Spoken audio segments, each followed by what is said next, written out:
नमस्कार, मैं एस्ट्रोलॉजर रोजी देव शास्त्री। कैसे हैं आप सब लोग?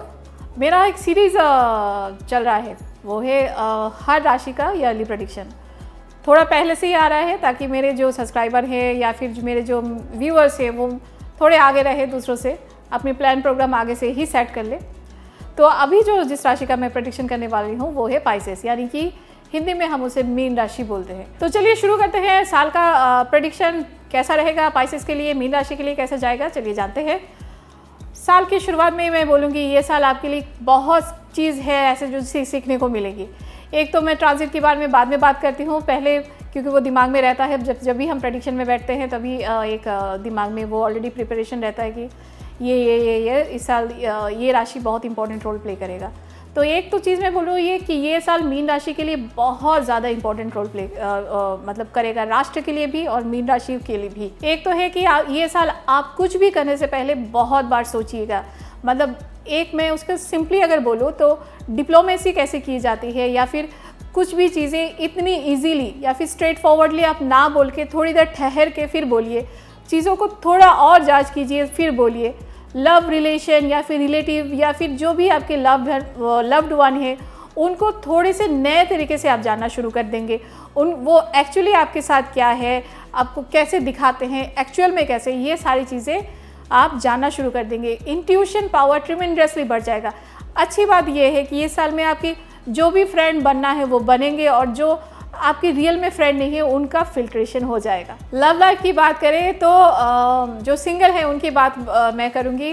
जो सिंगल है प्लीज़ ये साल आप सिंगल ही रहिए।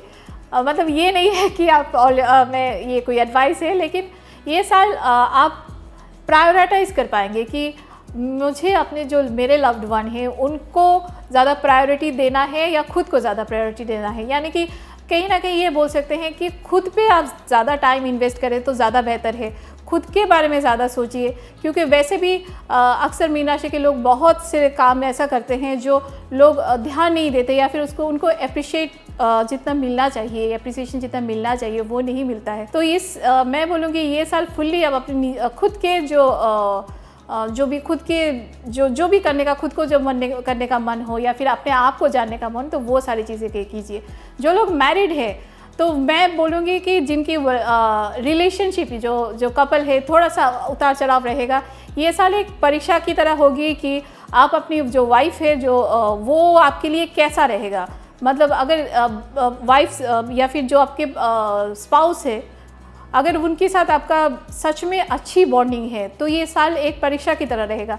तो वो कनेक्शन और कनेक्टिविटी एक डीप चला जाएगा, और कनेक्टिविटी और स्ट्रॉन्ग होगा। और अगर वो डीप नहीं है तो वो भी आपको ये साल दिखेगी। तो एक तरह से देखा जाए तो ये साल आपको एक आईना है जो आपको काफ़ी सारे रियलिटी चेक भी दिखाएगा और फेक लोगों को आपके लाइफ से दूर करेगा। अगर हेल्थ की बात करती हूँ तो ये साल आपको खाने पीने पे ध्यान देने की ज़रूरत है। खाना वैसा ही खाइएगा जिसमें प्रोटीन हो, विटामिन हो, या फिर जिसकी न्यूट्रिशियस वैल्यू ज़्यादा रहे। खाने पीने पे खासा ध्यान देना है। मेंटल हेल्थ की बात करें तो मेंटल हेल्थ की इस साल आपकी सख्त ज़रूरत है। मेडिटेशन कीजिएगा, अपने आप को और जानने की कोशिश कीजिएगा। ये साल शायद कुछ ऐसे मौके आएंगे जहाँ पे आपका स्ट्रेस लेवल हाई होने की ज़रूरत शायद हो जाए। तो इस कंडीशन में आप विष्णु सहस्त्रनाम, विष्णु स्तोत्रम, ये सारी चीज़ें आप सुन सकते हैं, और कोशिश कीजिएगा कि जितना हो सके अपने आप को रिलैक्स रखने की कोशिश कीजिएगा। अगर एजुकेशन की बात करें तो जो क्लास 10 की नीचे है उनके लिए थोड़ा सा टफ टाइम रहेगा। जो हायर एजुकेशन पे है उनके लिए टाइम अच्छा है। ये भी अपॉर्चुनिटी आएगा कि आपकी जो घर से दूर कॉलेजेस में शायद आपकी एडमिशन हो। अगर करियर की बात करें, जो ऑलरेडी जॉब में है या फिर जो सोच रहे हैं कि कुछ नौकरी के लिए अप्लाई करें, तो ये टाइम थोड़ी सी चैलेंजिंग रहेगी। आप कोशिश कीजिएगा कि अंडरस्टैंड करने की कोशिश कीजिएगा कि आपकी जो सुपरवाइज़र है या फिर आपके जो मैनेजर है वो आपसे क्या चाहते हैं, उनको ऑब्जर्व करने की कोशिश कीजिएगा। थोड़ा सा स्ट्रगल रहेगा उनको जानने की कोशिश में। काम करते रहिए, अपॉर्चुनिटीज़ आएंगे। ये टाइम ये साल थोड़ा सा आपको लोग एग्जामिन करेंगे कि आपकी धैर्य की परीक्षा होगी। लेकिन एक अगर अपॉर्चुनिटी की बात करें तो अपॉर्चुनिटी भी आपको मिलेगी, यानी कि एक चांस है कि आप ये जॉब छोड़ के नया जॉब ले सकते हैं। तो एक चेंजेस भी साथ साथ दिख रहा है। तो इस तरह से अगर देखा जाए तो ये कुछ है प्रोफेशनल लाइफ। बिजनेस लाइफ की बात करें तो मैं बोलूँगी कि फॉरेन इन्वेस्टमेंट जो करने का प्लान है तो थोड़ा सा रुक जाइए, ठहर के सोच के फिर बात कीजिए।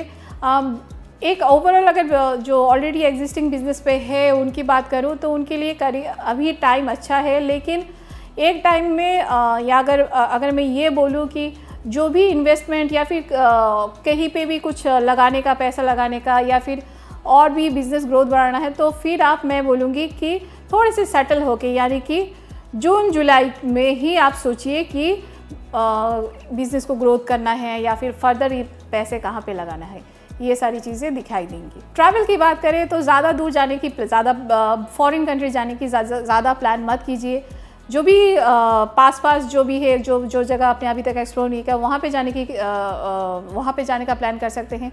बीच में ज़रूर आप एक लेज़र टाइम या फिर एक हॉलीडे प्लान कर सकते हैं, ताकि आपको रिलैक्सेशन मिले, मेंटल हेल्थ इम्प्रूव हो। बाकी एक ओवरऑल अगर ये साल की बात करूँ तो क्योंकि शनि महाराज जी अभी मीन राशि में आने वाले हैं ये साल में, तो आपको थोड़ी सी अपनी हेल्थ की ध्यान देना होगा। थोड़ी सी शायद, क्योंकि शनि महाराज जी हमारे जो जितने भी कार्मिक जो भी बैलेंस है उन्हें ठीक करते हैं, तो भी इसीलिए थोड़ी सी हर चीज़ को थोड़ा बैलेंस करने की कोशिश कीजिएगा। तो ये रहा मेरा 2025 का मीन राशि का प्रेडिक्शन। कैसा लगा आपको ज़रूर बताइएगा, लाइक कीजिएगा, शेयर कीजिएगा, सब्सक्राइब कीजिएगा। अगर फिर भी मीन राशियों के लिए अगर कोई प्रॉब्लम है लाइफ में, क्योंकि शायद ये साल आपको एक मेंटल सपोर्ट की ज़रूरत है, तो नीचे दिए नंबर पे मुझे कॉल कीजिएगा और फ़ोन करके अपॉइंटमेंट लेके चले आइएगा।